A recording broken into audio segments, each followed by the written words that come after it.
ಬಂದಿರುವಂತಹದ್ದು ಯಾವುದು? Knight of wands ಬಂದಿದೆ.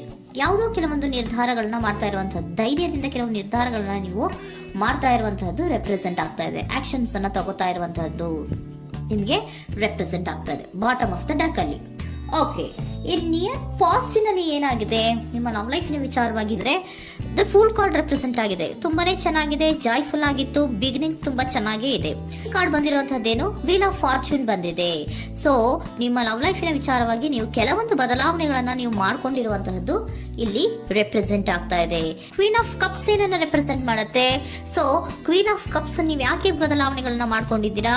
ಕೆಲವೊಂದು ರೀತಿಯ ಸ್ಟೇಬಲ್ ಇರಬೇಕು, ಬಹಳ ಕೇರ್ ಅನ್ನ ಮಾಡ್ತಾ ಇರುವಂತಹದ್ದು, ಲವ್ ಲೈಫಿನ ವಿಚಾರವಾಗಿ ಬಹಳಷ್ಟು ಇಂಟ್ರೆಸ್ಟ್ ಅನ್ನ ತಗೊಂಡಿರುವಂತಹದ್ದು ನಿಯರ್ ಪಾಸ್ಟಿನಲ್ಲಿ ರೆಪ್ರೆಸೆಂಟ್ ಆಗ್ತಾ ಇದೆ. ಓಕೆ, ಎಟ್ ಪ್ರೆಸೆಂಟಿನಲ್ಲಿ ಯಾಕೋ ನಿಮ್ಮಲ್ಲಿ 2 ಆಪ್ಷನ್ಸ್ ಗಳು ಇರುವಂತಹದ್ದು ರೆಪ್ರೆಸೆಂಟ್ ಆಗ್ತಾ ಇದೆ. ಯಾಕೋ 2 ಆಲೋಚನೆಗಳನ್ನ ನೀವು ಮಾಡ್ತಾ ಇರುವಂತಹದ್ದು ಅಟ್ ಪ್ರೆಸೆಂಟಿನಲ್ಲಿ ರೆಪ್ರೆಸೆಂಟ್ ಆಗ್ತಾ ಇದೆ. 2 ಆಯ್ಕೆಗಳು ನಿಮ್ಮಲ್ಲಿ ಇರುವಂತಹದ್ದು, 2 ಆಲೋಚನೆಗಳನ್ನ ಮಾಡ್ತಾ ಇರುವಂತಹದ್ದು, ಏನೋ ಒಂದು ರೀತಿಯ ಕನ್ಫ್ಯೂಷನ್ಸ್ ಅಲ್ಲಿ ಇರುವಂತಹದ್ದು ನಿಮ್ಮ ಲವ್ ಲೈಫ್ ನ ವಿಚಾರವಾಗಿ ರೆಪ್ರೆಸೆಂಟ್ ಆಗ್ತಾ ಇದೆ. ಓಕೆನಾ? ಸೆಕೆಂಡ್ ಕಾರ್ಡ್ ಯಾವ್ದು ಬಂದಿದೆ? 10 ಆಫ್ ಕಪ್ಸ್ ಬಂದಿದೆ. ಸೊ 10 ಆಫ್ ಕಪ್ಸ್ ನಿಮ್ಗೆ ಫುಲ್ಫಿಲ್ಮೆಂಟ್ ಇರುತ್ತೆ, ಸಮಾಧಾನ ಇರುತ್ತೆ, ಖುಷಿಯಾಗಿರುತ್ತೆ ಅನ್ನೋದು ನೀವು ಆಲೋಚನೆಯನ್ನ ಮಾಡಿದ್ರಿ. 2 ಆಯ್ಕೆಗಳಲ್ಲಿ ಯಾವ್ದನ್ನ ಸೆಲೆಕ್ಟ್ ಮಾಡಬೇಕು? ಸೆಲೆಕ್ಟ್ ಅನ್ನ ಮಾಡ್ಕೊಂಡ್ರೆ ನನಗೆ ಖುಷಿಯಾಗಿರುತ್ತೆ, ಸಮಾಧಾನ ಆಗುತ್ತೆ ಅನ್ನೋಂತ ಯೋಚನೆಯನ್ನ ಒಂದು ಸಾರಿ ಮಾಡಿದ್ರೆ, ಇದರ ಮತ್ತೊಂದು ಸಾರಿ ನೀವೇನ್ ಅನ್ಕೋತೀರಾ? ಏನಾದ್ರು ನನಗೆ ಇದರಿಂದ ಮೋಸ ಆಗುತ್ತಾ, ಅಥವಾ ಇದರಿಂದ ನನಗೇನಾದ್ರು ತೊಂದರೆ ಆಗುತ್ತಾ, ನನ್ನನ್ನು ನಾನು ರಕ್ಷಣೆ ಮಾಡ್ಕೋಬೇಕಾಗತ್ತಾ ಅನ್ನೋಂತಹ ಆಲೋಚನೆಯನ್ನು ಕೂಡ ನೀವು ಮಾಡುವಂತದ್ದು ರೆಪ್ರೆಸೆಂಟ್ ಆಗ್ತಾ ಇದೆ. ಯಾಕೋ ನಿಮ್ಮಲ್ಲಿ ಸಮಾಧಾನ ಇಲ್ಲ, ಕನ್ಫ್ಯೂಷನ್ಸ್ ಇದೆ, 2 ಆಯ್ಕೆಗಳು, ಯಾವ ನಿರ್ಧಾರವನ್ನ ಮಾಡ್ಬೇಕು ಗೊತ್ತಾಗ್ತಿಲ್ಲ. ಸೊ ಅದಕ್ಕೆ ನೋಡಿ, ನೀವು ಬೇಜಾರಿನಿಂದ ಮೂವಿಂಗ್ ಆನ್, ಬದಲಾವಣೆ ಆಗ್ತಾ ಇರುವಂತಹದ್ದು ರೆಪ್ರೆಸೆಂಟ್ ಆಗ್ತಾ ಇದೆ. ಚೇಂಜಸ್ ಅನ್ನ ಮಾಡ್ಕೋತಾ ಇರುವಂತಹದ್ದು ಇಲ್ಲಿ ಪ್ರೆಸೆಂಟಿನಲ್ಲಿ ರೆಪ್ರೆಸೆಂಟ್ ಆಗ್ತಾ ಇದೆ. ಯಾಕೋ ಬೇಜಾರಿನಿಂದ ಕೆಲವೊಂದು ರೀತಿಯ ಬದಲಾವಣೆಗಳನ್ನ ನೀವು ಮಾಡ್ಕೋತಾ ಇರುವಂತಹದ್ದು 6 ಆಫ್ ಸೋರ್ಟ್ಸ್ ಅಲ್ಲಿ ರೆಪ್ರೆಸೆಂಟ್ ಆಗ್ತಾ ಇದೆ.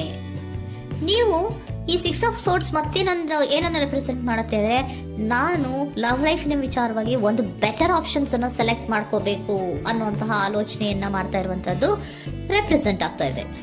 ಓಕೆನಾ?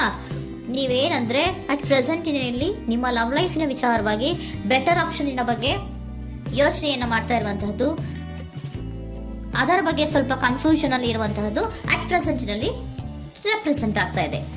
ಬಟ್ ನಿಯರ್ ಫ್ಯೂಚರಿನಲ್ಲಿ ಏನಿದೆ? 3 ಆಫ್ ಸೋರ್ಟ್ಸ್ ಇದೆ.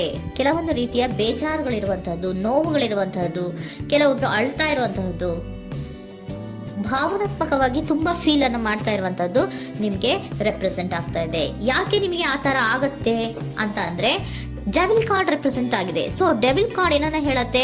ಅಡಿಕ್ಷನ್ಸ್ ಅನ್ನ ಹೇಳುತ್ತೆ. ತುಂಬಾ ಯೋಚನೆಯನ್ನ ಮಾಡುವಂತಹದ್ದು, ಮೇಲಿಂದ ಮೇಲೆ ನೀವು ಒಂದನ್ನೇ ನೀವು ಯೋಚನೆ ಮಾಡ್ತಾ ಇದ್ರೆ ನಿಮ್ಗೆ ಅಲ್ಲಾಗುವಂತದ್ದೇನು? ನೋವುಗಳೇ ಅಲ್ಲಾಗುವಂತಹದ್ದು.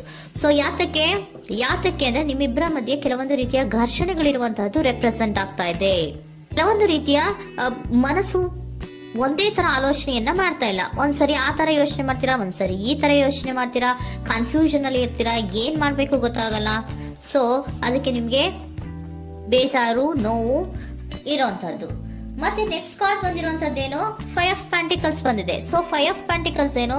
ತುಂಬಾ ಇದು ಕೂಡ ತುಂಬಾ ಬೇಜಾರಿನಲ್ಲೇ ಇರುವಂತಹದ್ದು, ಫೀಲಿಂಗ್ ಲೆಫ್ಟ್ ಔಟ್ ಆಗ್ತಾ ಇರುವಂತಹದ್ದು, ರೀತಿಯ ಒಂದು ಬ್ಯಾಡ್ ಸಿಚುಯೇಷನ್ ಅಲ್ಲಿ ಇರುವಂತಹದ್ದು, ಅಂದ್ರೆ ಯಾವಾಗ್ಲೂ ನೋವು ಪಡ್ತಾ ಇರುವಂತಹದ್ದು, ಯಾವಾಗ್ಲೂ ಯೋಚನೆ ಮಾಡ್ತಾ ಇರುವಂತಹದ್ದು, ಇಮಿಡಿಯೇಟ್ ಫ್ಯೂಚರಿನಲ್ಲಿ ಈ ರೀತಿ ರೆಪ್ರೆಸೆಂಟ್ ಓಕೆನಾ?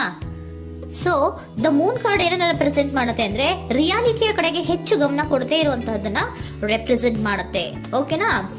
ಇದಿಷ್ಟು ನಿಮ್ಮ love reading.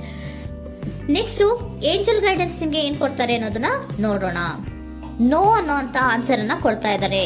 So no, not the right time. ನೀವೇನು ಕೂಡ ಈ ಕನ್ಫ್ಯೂಷನ್ ಅಲ್ಲಿ ಇದ್ದಾಗ ಯಾವುದೇ ರೀತಿಯ ಡಿಸಿಷನ್ಸ್ ನ ಮಾಡೋದಕ್ಕೆ ಇದು ಕರೆಕ್ಟ್ ಆಗಿರುವಂತಹ ಟೈಮು ಅಲ್ಲ. Perfect timing. So perfect timing ಅನ್ನ ಬಂದಾಗ ನೀವು ಕೆಲವೊಂದು ರೀತಿಯ ಡಿಸಿಷನ್ಸ್ ಅನ್ನ ಮಾಡ್ಬೇಕಾಗತ್ತೆ. ಯಾವಾಗ ಅಂದ್ರೆ ನೀವು ಮನಸ್ಥಿತಿಯನ್ನ ನೀಟಾಗಿ ಇಟ್ಕೊಂಡಾಗ, ಕೆಲವೊಂದು ರೀತಿಯ ಕನ್ಫ್ಯೂಷನ್ಸ್ ಇಂದ ನೀವು ಆಚೆ ಬಂದಾಗ, ಯಾವಾಗ ನೀವು ಕ್ಲಿಯರ್ ಥಿಂಕಿಂಗ್ ಅನ್ನ ಮಾಡ್ತೀರಾ ಅದು ಪರ್ಫೆಕ್ಟ್ ಟೈಮಿಂಗ್. ಸೊ ಆಗ ನಿಮ್ಗೆ ಕೆಲವೊಂದು ರೀತಿಯ ಫರ್ಗಿವ್ನೆಸ್ ಅನ್ನೋದು ಇರುತ್ತೆ ಅನ್ನೋದನ್ನ ಏಂಜಲ್ ಗೈಡೆನ್ಸ್ ನಿಮ್ಗೆ ಹೇಳ್ತಾ ಇದ್ದಾರೆ. ಸೊ ಹಾಗಿದ್ರೆ ಸರೆಂಡರ್ ಕಾರ್ಡ್ಗಳು ನಿಮ್ಗೆ ಏನ್ ಹೇಳುತ್ತಾರೆ ಅನ್ನೋದನ್ನ ನೋಡೋಣ. Surrender to your soul path. Your life journey has been perfectly designed for your soul growth. Embrace every lesson and every moment. ನಮ್ಮ ಜೀವನದಲ್ಲಿ ಬರುವಂತಹ ಎಲ್ಲಾ ಕೆಲವೊಂದು ಮೂಮೆಂಟ್ಗಳನ್ನ ನಾವು ಪರ್ಫೆಕ್ಟ್ ಆಗಿ ದೇವರು ಡಿಸೈನ್ ಮಾಡಿರ್ತಾರೆ. ಅದಂದ್ರೆ ನಮ್ಮ ಲೈಫಿನಲ್ಲಿ ಏನೇನ್ ಆಗ್ಬೇಕು ಅನ್ನೋದನ್ನ ಮುಂಚೆಯೇ ದೇವರು ಬರ್ದಿರ್ತಾರೆ. ಸೊ ಅದು ಹಾಗೆಯೇ ನಡೀತಾ ಇರುತ್ತೆ. ಓಕೆನಾ? ನಾವು ನಮ್ಮ ಲೈಫ್ ನಲ್ಲಿ ಬರುವಂತಹ ಪ್ರತಿಯೊಂದು ಲೆಸನ್ಸ್ ಅಥವಾ ಪಾಠಗಳೇನಿರುತ್ತೋ ಅಥವಾ ನಾವು ಏನನ್ನ ನಮ್ಮ ಜೀವನದಲ್ಲಿ ಬರ್ತಾ ಇರುತ್ತೋ ಅದು ಒಂದು ನಮ್ಗೆ ನಮ್ಮ ಲೈಫಿನಲ್ಲಿ ಒಂದು ಲೆಸನ್ ತರ. ಸೊ ಅದನ್ನ ನಾವು ಎವ್ರಿ ಮೂಮೆಂಟ್ ಅನ್ನ ಕೂಡ ನಾವು ಸ್ವೀಕರಿಸಬೇಕು. ಯಾವಾಗ್ಲೂ ಕೂಡ ಅದನ್ನು ಸ್ವೀಕರಿಸಿಕೊಂಡು ಮುಂದೆ ಮುಂದೆ ಹೋಗ್ತಾ ಇರಬೇಕು. ಪ್ರತಿ ನಿಮಿಷವೂ ಕೂಡ ಒಂದೊಂದು ರೀತಿಯ ನಮಗೆ ಪಾಠ ಇದ್ದ ಹಾಗೆ ಅಂತ ಹೇಳ್ತಾ ಇದ್ದಾರೆ. Surrender unhealthy relationship. Surrender unhealthy relationship. Let go a relationship that don't serve you, including unavailable or toxic people.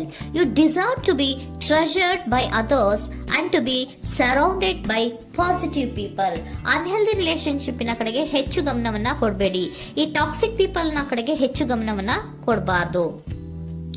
So ಯಾವಾಗ್ಲೂ ನಾವು ಪಾಸಿಟಿವ್ ಆಗಿ ಥಿಂಕ್ ಮಾಡುವಂತಹ, ಪಾಸಿಟಿವ್ ಆಗಿ ಆಲೋಚನೆ ಮಾಡುವಂತಹ ಜನಗಳ ಜೊತೆಯಲ್ಲಿಯೇ ನಾವು ಹೆಚ್ಚು ಇರಬೇಕು ಅನ್ನೋದನ್ನ ನಿಮ್ಗೆ ಸರೆಂಡರ್ ಕಾರ್ಡ್ ಹೇಳ್ತಾ ಇದ್ದಾರೆ.